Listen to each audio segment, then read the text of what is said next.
porque hoje o nosso convidado é o candidato do PSD, Gelson Merizio, deputado estadual, presidente da Assembleia Legislativa, a quem a gente já agradece pela presença aqui. E a gente começa destacando o seguinte: o seu partido, candidato, o PSD, foi governo nos últimos 16 anos, efetivamente. Apoiou Luiz Henrique da Silveira, depois com Raimundo Colombo, 2 vezes. Nomes do partido ocuparam o primeiro escalão, inclusive um familiar seu foi secretário da Fazenda. Agora a pergunta, sem avaliar a linha do bom ou ruim, o que o PSD pode apresentar de diferente se vencer as eleições? Boa tarde. Boa tarde, é um prazer estar conversando com os catarinenses aqui pelo SBT. Nós primeiro temos que fazer uma avaliação do que foi feito. Nós, nesse período, nos últimos 7 anos, nós atravessamos e enfrentamos a pior crise econômica da história do país. E neste período não se atrasou salário, não se aumentou imposto. Nós permitimos que Santa Catarina continuasse competitiva para que agora, na retomada, nós possamos crescer junto com a economia brasileira e crescermos junto com as necessidades que precisam ser atendidas. Nós precisamos romper o modelo que até aqui nos trouxe e fazermos, a partir de janeiro, um processo de enxugamento efetivo da máquina pública. A minha proposta é muito clara: começa pela extinção das regionais, passa pela extinção de 1.200 dos 1.400 cargos comissionados e faz, acima de tudo, um compromisso com a segurança pública, criando as condições para que isso acontecer. Eu gosto de dizer sempre que nós temos que olhar para frente. E as experiências do passado servem como uma referência daquilo que precisa ser corrigido. Trazermos apenas experiências passadas não nos garantem o futuro. Nós temos um Estado que é o mais bem avaliado em quase todos os indicadores do Brasil. Agora, para frente, para continuarmos tendo essa boa avaliação, há que ter muita postura, muita determinação e muita atitude, que é o que nós queremos fazer. Agora, a máquina pública, candidato, funciona com 200 comissionados? Nós temos que criar um novo modelo administrativo. Por isso mesmo, é o rompimento de um processo. É uma nova filosofia a ser implantada, com a valorização dos efetivos, um processo de seleção interna, criando uma nova elite de gestão no Estado e tendo desses 200 que virão do processo externo, além dos efetivos, uma oxigenação com novas ideias e com um perfil técnico. Por isso que não dá para fazer pela metade. Ou se muda o perfil e se rompe o modelo, ou então será apenas um paliativo. Agora, na área de segurança pública, o deputado Gelson Merizio tem sustentado a tese de trazer oficiais e policiais que foram para a reserva. Isso está merecendo uma certa polêmica e algumas reações no contexto da própria corporação. Já percebeu isso? Olha, primeiro, esse retorno será voluntário. Claro. Nós construiremos juridicamente opções que garantam a estabilidade funcional daqueles que estão na reserva, de forma que não mude nada com o seu retorno. Criaremos uma remuneração nova, completamente separada da sua aposentadoria, de forma que permite ser atrativo o seu retorno. Essa é a conta. E por que fazer com os reservistas? Porque nós temos um efetivo hoje da Polícia Militar em torno de 10.300 policiais. Os concursos públicos para ingresso de novos soldados serão feitos na plenitude da capacidade das escolas de formação. E leva tempo, né? No mínimo 5 anos, levando em conta que nesse período muitos se aposentam. Então, para nós aumentarmos o efetivo, que é fundamental nesse momento, de 10 para 15 mil, nós temos que trazer os das reservas e continuarmos renovando a tropa com os novos concursos. Eu tenho estudos feitos há mais de um ano, com muita participação de soldados, de pretendentes ao retorno, que têm apego à farda, que hoje trabalham em processos privados que lhe dão menos segurança, porque não tem equipamento de segurança, e uma remuneração menor do que vão ter no Estado. Portanto, eles querem voltar. Mas já não estariam meio destrenados e um pouco defasados até na questão tecnológica, digital, com a idade avançada? Não, nós temos que ter parâmetros objetivos para serem seguidos. O deles é o teste de seleção que dê aptidão à função. As informações que nós temos, em torno de 5.000, 5.600, têm essa aptidão física funcional. Depende da sua vontade. E nós acreditamos que a imensa maioria vai optar, porque a remuneração será atrativa para que voltem, de forma que nós tenhamos mais 5.000 policiais, 2 bilhões investidos em tecnologia e um enfrentamento muito duro ao crime organizado e às facções. Nós não podemos mais conviver com ações como tivemos aqui ontem aqui no Beira-Mar Shopping, um assalto à mão armada, com reféns sendo feito numa cidade como Florianópolis e um estado como Santa Catarina. A sociedade precisa tomar uma decisão. Ou nós, como sociedade, enfrentamos o crime organizado com prioridade absoluta, e prioridade é recurso, porque senão é só discurso. E nós enfrentamos e vencemos esse momento, ou vamos nos tornar o próximo Rio de Janeiro ou o próximo Rio Grande do Sul. Porto Alegre hoje já tem mais homicídios proporcionalmente que o Rio de Janeiro.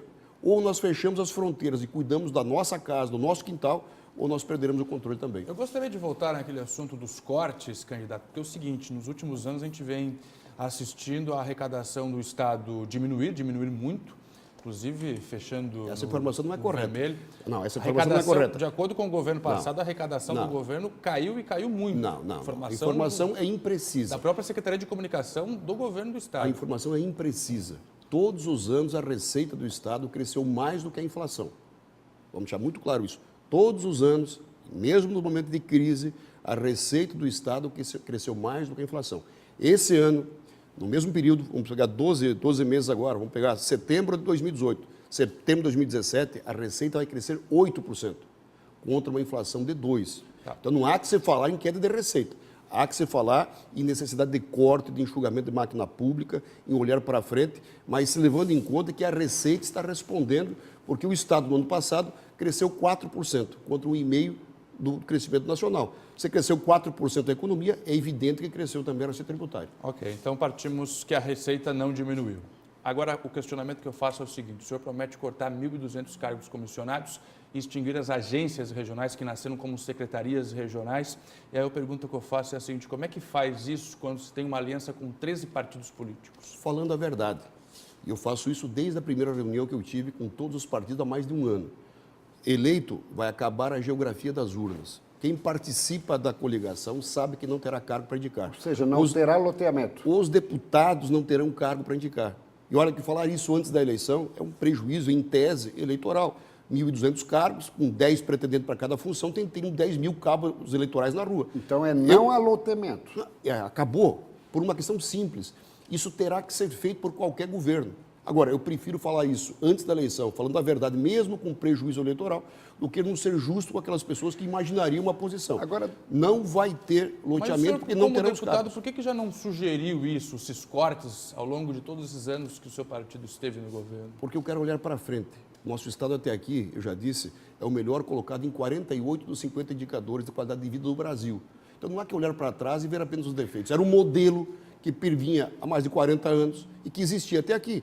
Para frente, nós vamos fazer um rompimento e isso será feito. Agora, ontem aqui esteve o seu adversário, concorrente, Décio Lima, que se apresentou como mudança.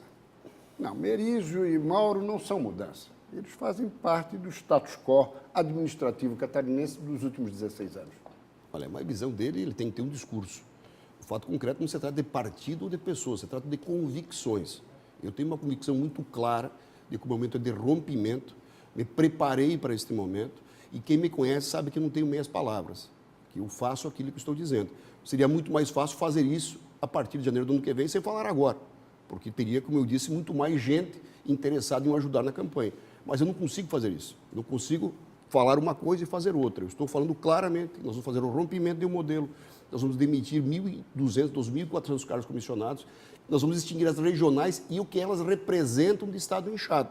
Por exemplo, nós ainda temos 108 departamentos de recursos humanos para um empregador só.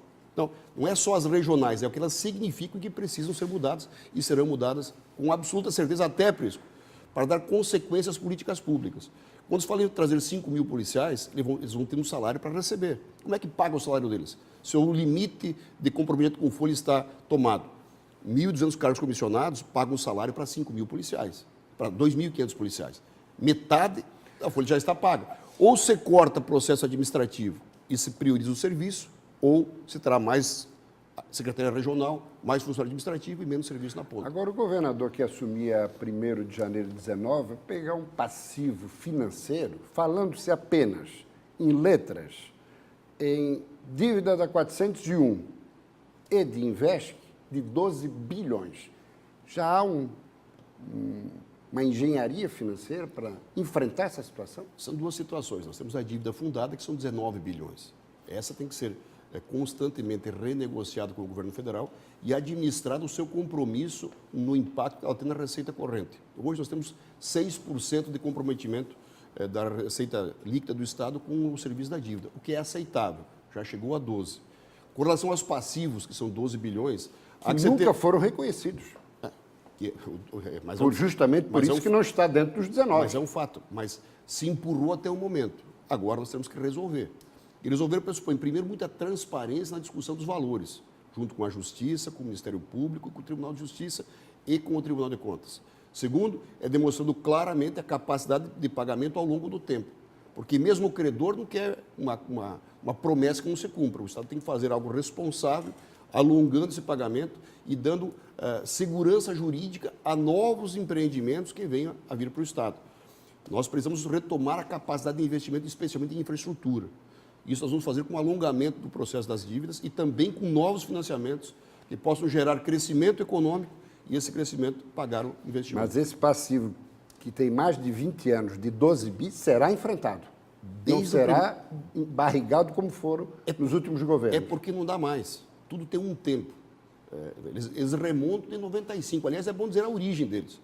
Os precatórios das letras, 7 bilhões, da Invesc, 6 bilhões, da SC 401, 2 bilhões, são todos lá do governo do Paulo Afonso em 1995 a 98, além das 4 folhas atrasadas que deixaram.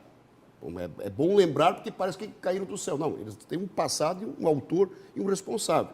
Agora, 20 anos se passaram, onde a Justiça, pelos seus processos morosos, acabou sempre aguardando e empurrando para frente. Chegou ao fim esse tempo. A partir do ano que vem, nós teremos que resolvê-los. E resolvê-los é encontrarmos soluções com longevidade de pagamento, com a credibilidade do governo, para que possamos fazê-los. Fala um pouquinho então de saúde, que é outro problema grave e que é destaque nas campanhas eleitorais dos senhores agora. O que fazer com a Secretaria de Saúde, uma dívida, mais uma vez, números confirmados pela Secretaria de Comunicação do Governo, que passam de 700 milhões de reais. Inclusive, seu vice-candidato a governador, João Paulo Canhubim, foi secretário da Saúde quando estava no PSD e essa dívida só foi se acumulando, se acumulando. Como é que resolve esse problema, governador, candidato a governador? Primeiro, nós temos que entender o processo e o momento. O João Paulo foi secretário em 2015, 2016, exatamente o ápice da crise econômica brasileira. Todos os demais estados entenderam que deveriam aumentar impostos para dar sustentação à sua despesa corrente. Santa Catarina não fez. Nós mantivemos a mesma carga tributária e a mesma competitividade, com impacto nos serviços.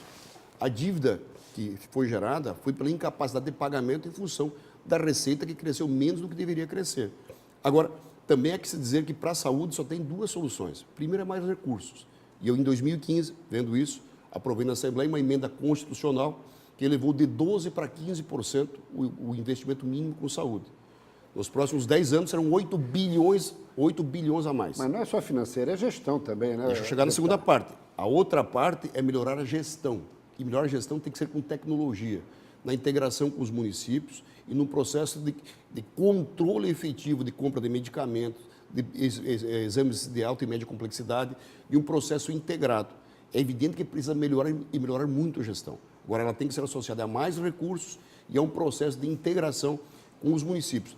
Não se faz boa saúde com o Estado apenas, porque as pessoas moram nas cidades. As secretarias municipais de saúde, o município integrado de uma forma muito presente com o Estado, com mais recursos e mais gestão, vai melhorar o resultado. Agora, no contexto político, João Paulo Canhubim, que é seu vice, e Esperidião Amin, que é um dos candidatos ao Senado, também estavam na briga pelo governo. E foi ali na reta final do fechamento das convenções homologatórias, eles foram duros. Eu lhe pergunto, como é que está essa convivência?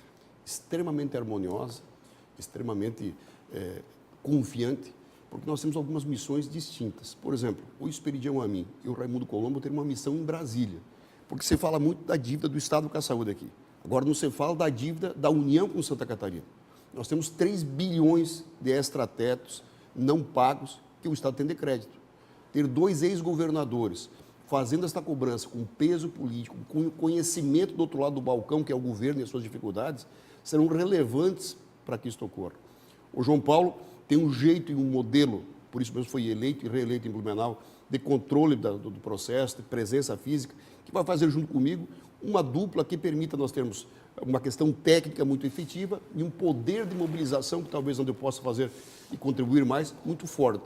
Brasília e Santa Catarina. Nós fazendo a nossa parte com enxugamento de máquina pública, com competência na gestão e tendo a partir de Brasília o reconhecimento de um Estado que é o 6º em arrecadação e o 22º em retorno de investimento. Agora, uma última pergunta também política, que é a seguinte, uma campanha relativamente tranquila.